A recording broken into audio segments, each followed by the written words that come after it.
Hey guys, a bunch of you had asked questions on the air ride system that I posted on the Facebook page today. Let me first start by saying I'm not a professional, I'm not a mechanic, I accept no liability, so you're on your own there. It's beer 30, drinking Coors Light, so let's go. The shocks I use, these are made by Monroe, they're air shocks. The part number is MA785. I got these off of Amazon. I got a Viair 98C air compressor. You do need to get yourself some sets of these bushings, energy suspension. So we can focus on the part number there. Again, I got these on Amazon. They were like 10 bucks. The compressor's like 60. The shocks are like 60. I opted to go with a dirty air compressor bracket. That bracket was like 50 bucks. The bracket allows you to mount it here behind your bags by these two bolts. Some guys will mount the compressor up here behind the side panel. My bike does not have anti-lock brakes, so I just opted to go with the back here, but you'd have to kind of fabricate your own bracket and stuff to mount everything back in here. And then basically you run all your all your airlines and wiring and stuff up into here. This is a solenoid. I think I got this off Amazon too. It was like 10 bucks. This little guy here is, I believe it's an adjustable muffler. I'm not sure if that's the proper name for it, but it allows you to adjust the amount of air that comes out when you open your solenoid to lower the bike. This is a 30 amp relay that you'll need to be able to actuate from the switch and the compressor, because I believe the compressor draws too much amperage just to run through a normal switch.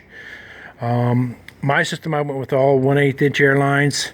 I went with 1/8 inch quick connect T fittings.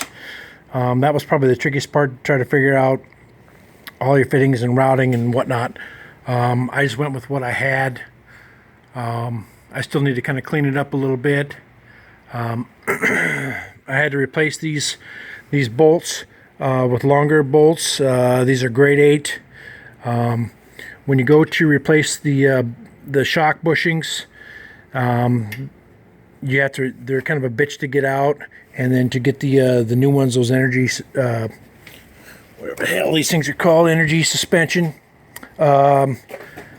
So you do need longer bolts to fit these in. I went with grade 8 bolts. All the wiring and stuff ties it over here to the switch. I went with this Arnott switch. It's a little toggle switch. It has a pressure gauge on it to be able to raise and lower it.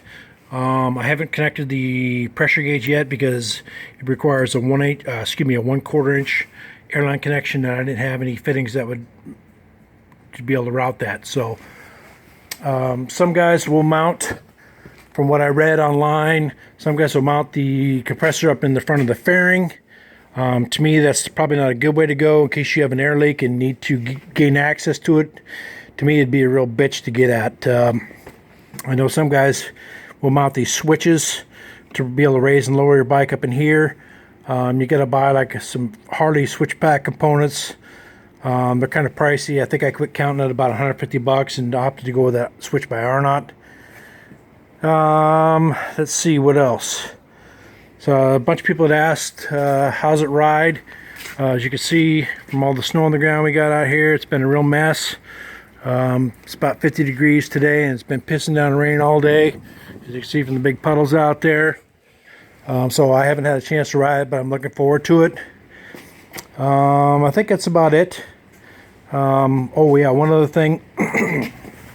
With these shock setups, this swing arm nut that holds your rear wheel on, when you raise it up, it will impact your pipes. Some guys talked about denting their pipes to be able to allow for clearance on that. I'm not going to do it. I'm just going to be real careful on when I raise and lower it. You can kind of feel it when it hits it, when it comes up tight against the pipes. I just raise it up and then back it down a little bit to allow clearance for travel on that. So that is something to be conscious of, because right now I have it raised up and it's right up against it. So anyways, hope that all helps you guys. If you got any questions, don't be afraid to ask. I got probably a couple $200-300 into the parts. That switch by Arnott was I think it was $95, so that was kind of a pricey little piece on its own. That was just my choice. The compressor bracket was another way to go. That was $50. Some guys, like I said, they'll build their own bracket and mount everything behind this cover. There's lots of different ways you can do it. And like I said, good luck. Hope this was helpful, and cheers. Later.